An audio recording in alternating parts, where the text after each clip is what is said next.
Welcome to Talk of the Town. I'm Viki Soni here with my co-host, George Cox. And we're going to talk to you about a lot of great things that ActonTV went to go see the Discovery Museum. What about that, George? They're expanding the museum, and Neil Gordon kind of went through of what they're adding. It's going to be an amazing facility, and it's going to be coming to you sometime in January of 2018, so we're very excited to see that. And ActonTV also went to Karu, an IT tech firm in Westford who does cybersecurity, and we're really excited to see what they have to say.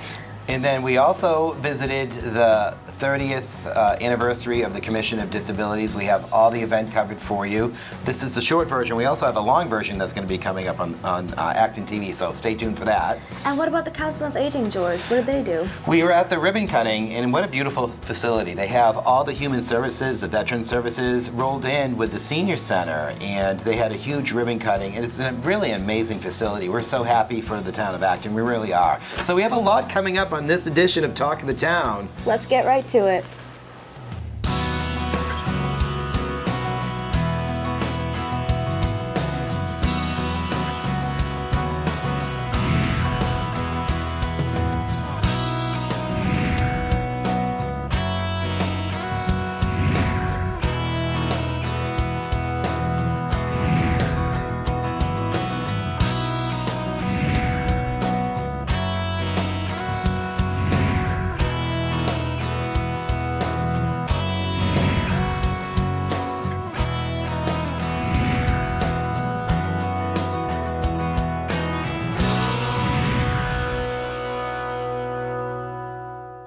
Ready, set, build. We are here at the Discovery Museum in Acton, where a huge expansion is underway with new exhibits. We had a chance to catch up with Neil Gordon, the CEO, to tell you more.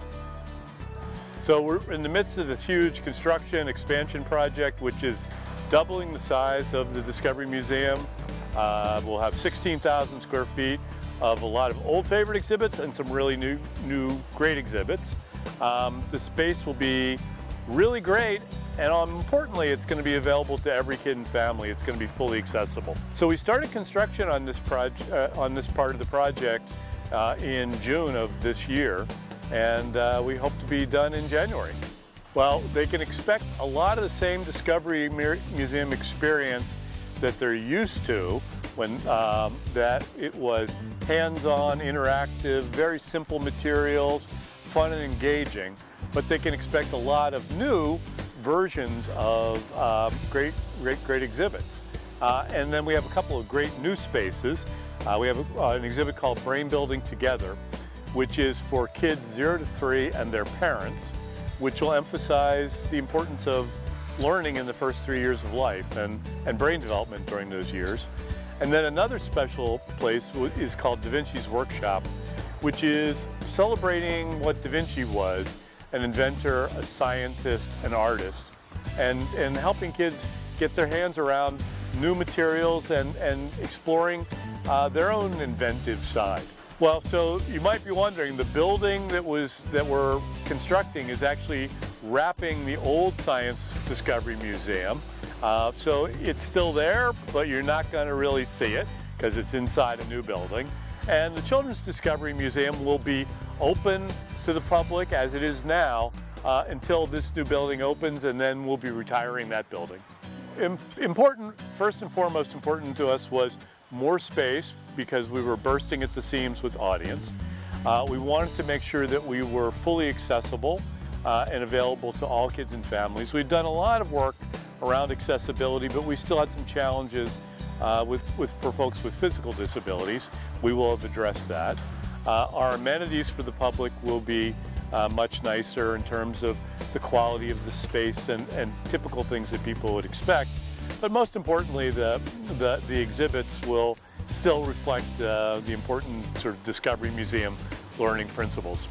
So in terms of staffing, the space is much more efficient. We'll be in one building rather than two. So we'll have a small increase in staff, but primarily it's going to be the same folks that people have enjoyed meeting for many, many years. So the most important thing about this for us has been when we're finished, people will say it's a great new building, but it's still the Discovery Museum.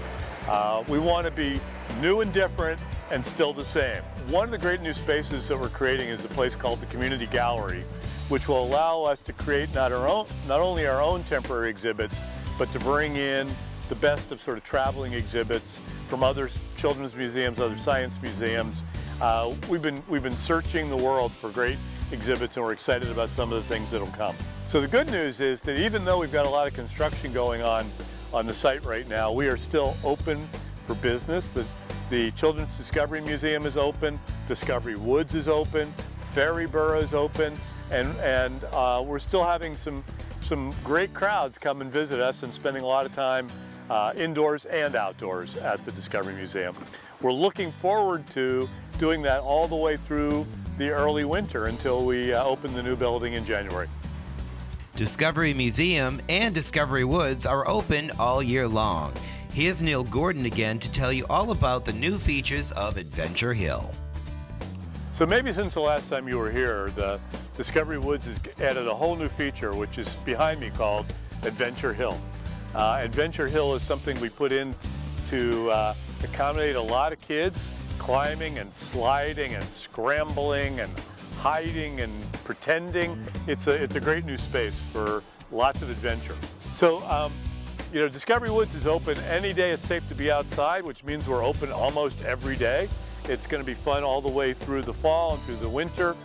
During the fall, we have leaf piles and great things for kids to enjoy the fall season.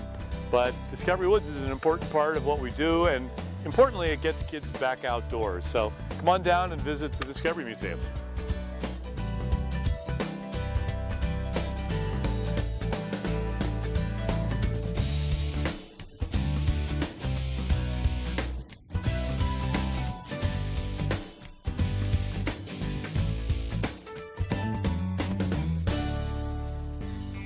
I'm here with ActonTV, and we're really excited to go to Ikaru, an IT firm in Westford, and we talked to their marketing director and some of their IT crew. Let's get right to it. We're sitting here with Nancy Amato, who is a client and marketing director. Tell us what you do here. So I do all the marketing and client services for Ikaru, and mostly once a month I try to get out and meet with our clients. We have a lot of them in the North Shore, South Shore. We actually service close to 40 communities in the area. And I'll get out, I'll meet with, I'm sure Ian told you we go to a lot of doctor's offices and CPA firms and law firms. And I'll meet with either the doctor, lawyer, accountant, or their office manager. I share monthly reports with them that let them know how their systems are running during the past month. And a lot of times I'll bring them client gifts. They love when I walk in with a client gift. So in the past I've given, since we're a technology company, I've given phone chargers for the iPhone, the Android. They love that. And I've also given mouse pads. And I love holiday season because I come around and I give them all gifts. So imagine someone coming into your office with like cookies or candy. So that's kind of the fun part. And fixing their computers, which I think is great. You know, word of mouth is so important in business. And tell us about some of the word of mouth you've received, you know, as a marketing director. So what I see a lot here is a lot of our clients are coming in from referrals from other customer base that we have. So that's what works out best for us. And if people are looking to choose, you know, to beef up their cybersecurity, their IT, why would you recommend Ikaru? A lot of clients, I send out something about every March or April, and I ask our clients, what do you like about us? And I want them to tell us the absolute truth. And it's all confidential. They don't have to tell us who they are. It's just a little postcard asking them 2 questions, and they always come back and say the reason why they like Ikaru is because of our friendly service and because of our responsiveness. I just met with a client this morning and I said, I'll have the proposals to you tomorrow. I'm sorry I can't get them to you today, but I'll have them to you tomorrow because I have another meeting today at 1 o'clock, which is with George. And they were like, that's no problem. You're going to get back to me in 24 hours. I said, absolutely. You'll have those proposals first thing in the morning. So that's what we hear from a lot of our clients, that they like that about us. You know, in the last 10 years, too, social media has become such an important tool to marketing businesses. And what are you utilizing for social media? We use all of them, Facebook, Twitter, and we're always on Facebook. Ann and I go to a lot of conferences during the year, and we always look for something to post on there that from our conference that will engage our customers. So we're always active on there, and we blog as well. Excellent. If people want more information, where can they find the Facebook? Is it Ikaru? It must be easy. It's right on our website. Yeah, we have it on our website. Yeah, www.ikaru.com. Excellent. Well, if you're interested, connect with them on Facebook at ecaro.com. They also are on Instagram, Twitter, and everything else. And on their website, we're going to talk to a few more people in the office just to see what they do in some of the day-to-day workings here at Ecaro. We're talking to some of the folks here at Ecaro. We're here with Leonard Freeman, who's the technology advisor. Tell us about some of the major threats that are going around that people should be aware of. Well, typically, especially lately, one of the biggest things are the cyber threats. That's, I think, one of the biggest things that we've been dealing with at least for the last 6 months. And that's really, really a big concern. A lot of people not even realizing as they're doing their work online, a lot of the applications are migrating to be available online, and that kind of draws, other elements online as well. So there's a lot of people out there, criminals in that respect, that they're taking advantage of that. So how do you protect some of your clients? What are some of the steps you would advise them to do? Well, for us, we're really, it's a layered approach. It's a big picture, a whole, it's a protection starting with having antivirus installed on the systems, having other software that protect them while they're doing their work online or they're surfing. So then we do approach, we do install, and then we have a multi-layered approach where you have different pieces of software and devices that get installed into the client's office that protect them from different areas. And having a multi-layered approach, not only do we have the systems that are actively protecting them, but on the back end, we also have devices and systems that also protect them in the manner of backups. So disaster recovery is, again, part of the layered approach, where it's like just like anything else. Where essentially it's like an insurance for a company, where you go in and you say, well, you start at one level, and as you go higher and higher, depending on the threats, it's the same thing. Where basics, you install basics and then you layer on top. We are here with Tony Masiello at Ecaro. He's the operations coordinator. That's right. Tell us what your day-to-day involves.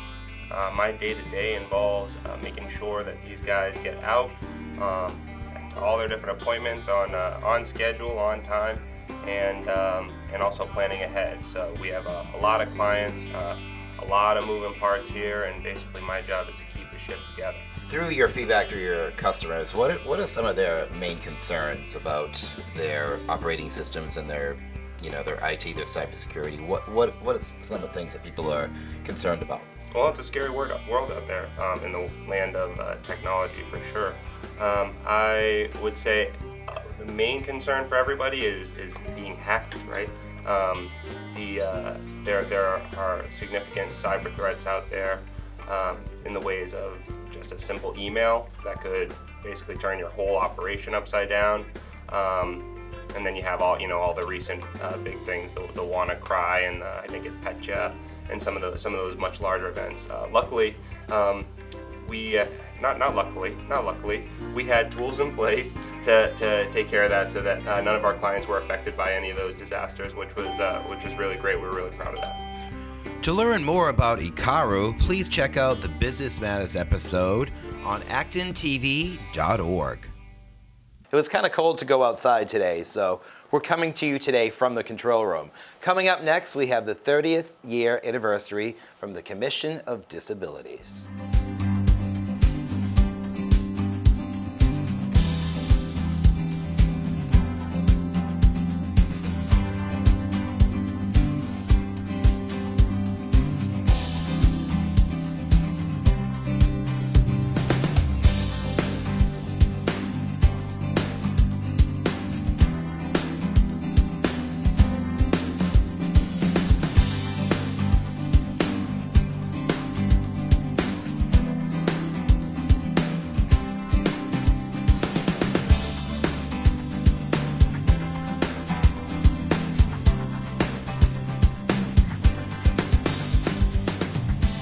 Joan Burrows. Walter Keever and I started the commission way back in 1987, and I'm back working with them again now. It's a wonderful group to be working with, and it's where my heart is, so that's where I came back. I don't know what to say, except everything we've done just seems to be continuing on, whether it's curb cuts or handicap parking or helping the people who are deaf, helping the people who are blind, helping the people in wheelchairs, and way past that, just many, many people we've helped, and it makes you feel good. My name is Carol Lake. I've been a resident of Acton for 52 years, and I'm a retired town employee. I was assigned as the first liaison to the beginnings of the commission by the then town manager, Don Johnson, and I was asked to do that because I was, frankly, the closest thing of social service in terms of all of the town employees at that point. And so I gladly did that. I was interested in it. People were wonderful. Really, I was so glad to be associated with that group. My name is Wayne Guillen. I've been in Acton for 40 years, and I was about 40 years old when the commission started, and I think it was in 1987, I believe, or 88. I was a freelance illustrator. I had multiple sclerosis, so I've had it for many years. And when I got the message that they were starting a commission in the town of Acton, I thought I would apply or become a part of the first commission. And we were like the point people at that point going all around town, talking to different businesses and letting them know about the new laws about sidewalks being made so that you can bring a wheelchair or even walk easily up it. It's been a while since I've been involved with the commission. Like I said, I was in there for 10 years. I was the vice chairman for a while and worked with Walter and Joan for quite a bit. Hi, I'm Gabrielle Prosence. I'm a speech and language pathologist in Acton. And a long time ago, 30 years ago, we started using Kids on the Block puppets as a way of doing disability awareness programs in the town. So one of the components of it was going to the schools and having children learn what it might be like to be hearing impaired or blind or visually impaired or motorically impaired. And another way that we did it was through the puppets. So each of the puppets had a disability, but they also had more abilities than disabilities. And I don't remember the name of this puppet, but I'm going to call him Ronaldo today. And he has a cane because he is visually impaired, and he also has glasses for that reason. And so we would go to places like the Discovery Museum and to different elementary schools and other places and put on puppet shows.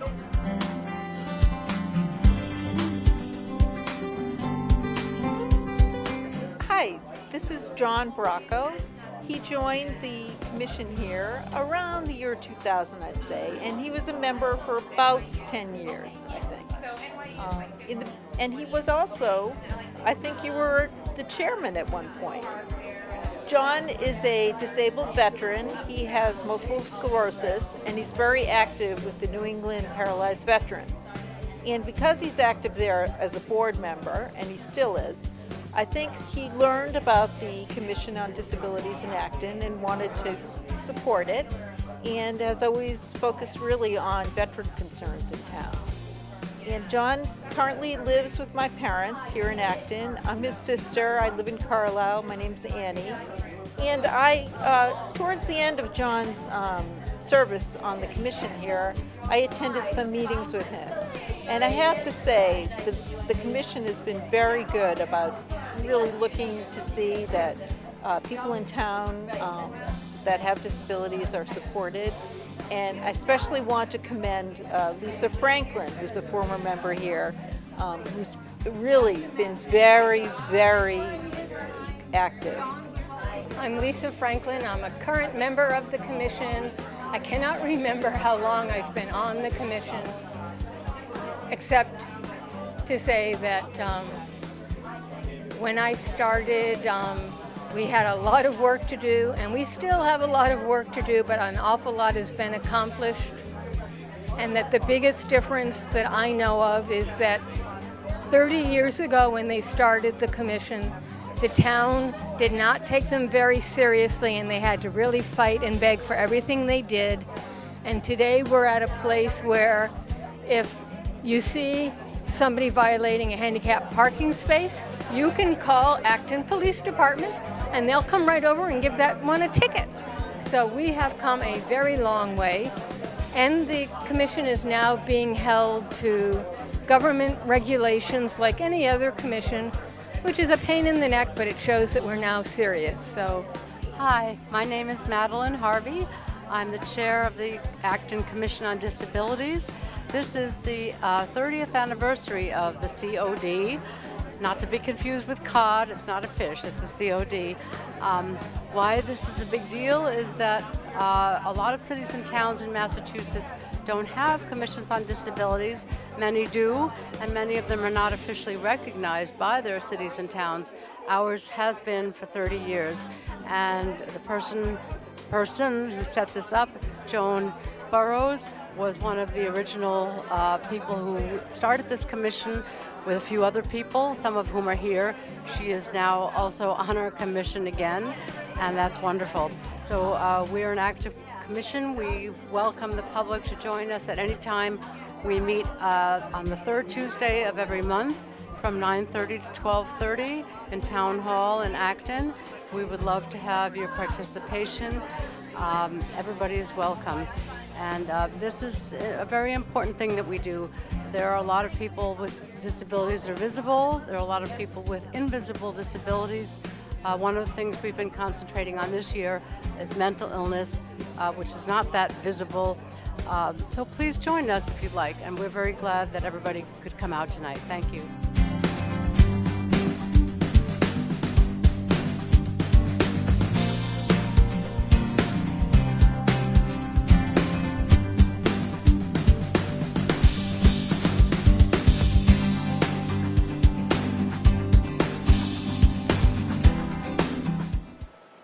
ActonTV was at the Acton Council on Aging's ribbon-cutting ceremony at the Senior Center. They're offering a lot of great services there, and they're combining a lot of their services into one, including their human services at 30 Sudbury Road.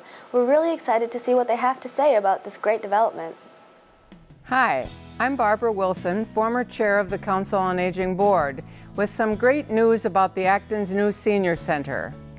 I hope you were able to join us for our official ribbon cutting and open house this week. It was a great success.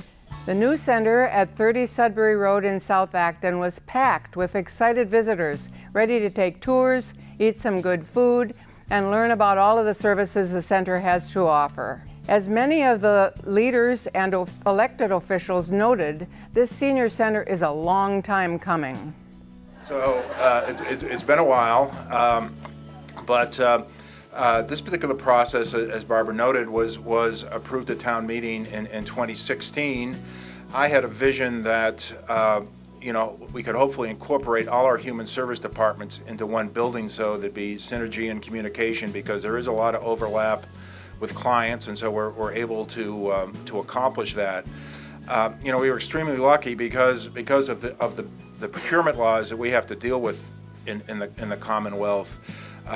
You never know what kind of responses you're going to get. This is the model that we've been promoting across the state. Get everybody under one roof, because there are not a lot of resources. There are not going to be a lot of resources in the next 10 years. So let's figure out where we can share resources and make sure that people are connected with all the benefits and services they need. So I am just so excited to be here at this beautiful facility. It's the first time that I've been here. And I know that I'm looking at it, so many people that have been mentors to me, so many people that you are the reason why Acton has such a great quality of life, has such excellent schools, and is so well managed, is because of your commitment to the town, raising your children, giving back, staying in the community. So I want to thank you for that, and this is the least that we can do for the seniors is make sure we have an excellent facility like this. The Senior Center is open Monday through Friday from 8 to 5. You don't need an invitation to stop by. If you're 60 or older, you are always welcome. We offer more than a dozen exercise classes every week, plus set times for chess, bridge, and mahjong, not to mention art and history classes. You can get details on everything in our monthly bulletin. The Council on Aging has been working to make this new center a reality for years, if not decades. Please take advantage of this opportunity to increase your health and well-being. For the Council on Aging Board, I'm Barbara Wilson. Thanks for watching. We would like to thank Barbara and the members of the Senior Center for the weekly updates. ActonTV was on hand for the ribbon cutting. Here are some highlights.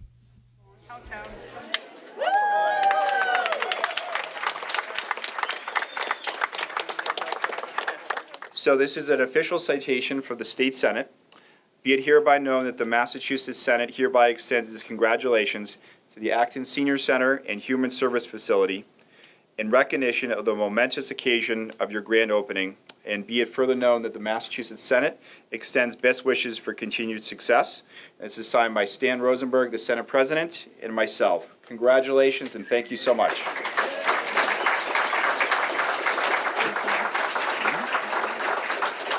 This is an extraordinary facility. I've toured most of the state. I've seen most of the senior centers. The town of Acton should be extremely proud of what you have offered here to the older adults. And what's unique about this facility is you have all the human services under one roof, which makes it really easy for people to see what's available to them. And how hard was that to facilitate, just to get them all together? How many years of planning? Well, I think what happened really was that when we took our RFPs and we saw this building and the size of it, we realized we could accomplish a lot of things together, not just for the senior center. So, I had always had a vision that one day we would have a human service department so that we could share information, coordinate, and things like that. So we're just lucky that this building cropped up and it met all our needs. Well, we appreciate your hard work. And Jamie, this is a great model for other communities in the Middlesex West. And how would you like to use this as an example for maybe other senior centers? As a consultant after I retire. I would strongly recommend that. But no, I think oftentimes towns just look for sort of the cheapest facility or provide the minimal services. And what I really appreciate about what Acton's leaders have done is a comprehensive multi-service facility that can serve all needs of residents, especially as that aging population grows in Acton. So I'm very impressed, and I hope it's a model for other communities. We'd like to thank the Senior Center and the Human Services at 30 Sudbury Road. Please visit their website if you want more information. So Vika, where are we standing? We're in Paris, George. No, we're on the beach. No, we're back to ActonTV.